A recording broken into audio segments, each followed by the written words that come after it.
Hello అండి. మేమైతే దివాళీకి పెద్దలకైతే ప్రతి సంవత్సరం కూడా పితృకార్యం చేస్తాము. పొద్దున్నైతే హడావిడిగా నేనైతే వంట చేశాను. ఇంట్లో వాళ్ళందరూ వెజిటబుల్స్ కట్ చేసి ఇచ్చారు.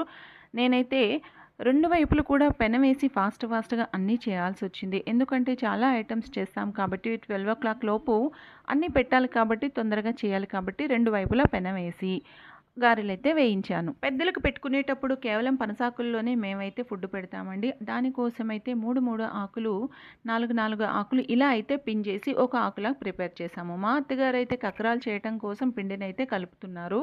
అదేనండి అప్పాలంటారు కదా కొంతమంది. వాటిని మేము కక్కరాలనే అంటాం.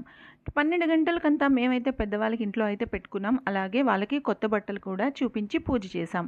ఆ తర్వాత ఆ ఐటెమ్స్ అన్నీ కూడా మేడపైకి తీసుకెళ్ళి పెట్టాము. అవి కాకులొచ్చి తింటేనే మా పెద్దవాళ్ళొచ్చి అవి తిన్నాయి అని మేము ఫీల్ అవుతాం. మేము పెట్టిన ఫుడ్ ఐటెమ్స్ అన్నీ కాకుల రూపంలో వచ్చిన పితృదేవతలు వాటిని తిన్న తర్వాతే మేమైతే భోజనాలు చేస్తామండి. ప్రతి సంవత్సరం మీ ఇంట్లో పెద్దవాళ్ళకి మీరెప్పుడు పెట్టుకుంటారో ఒకసారి కామెంట్ చేయండి. మేమైతే దివాళీకి మాత్రమే పెట్టుకుంటాం. మా చిన్నోడు పైకెక్కి అయితే ఈ ఫుడ్ ఐటెమ్స్ అన్నీ పెట్టేశాడు. లాంగ్‌లో ఉన్నానని చెప్పి నేనైతే వీడియో తీసేశాను. వాడికి ఇష్టం లేకుండానే తీశానని అరుస్తున్నాడు. నా వీడియో నచ్చితే ప్లీజ్ లైక్ చేసి ఒక్కసారి సబ్స్క్రైబ్ చేసుకోండి. Thank you so much.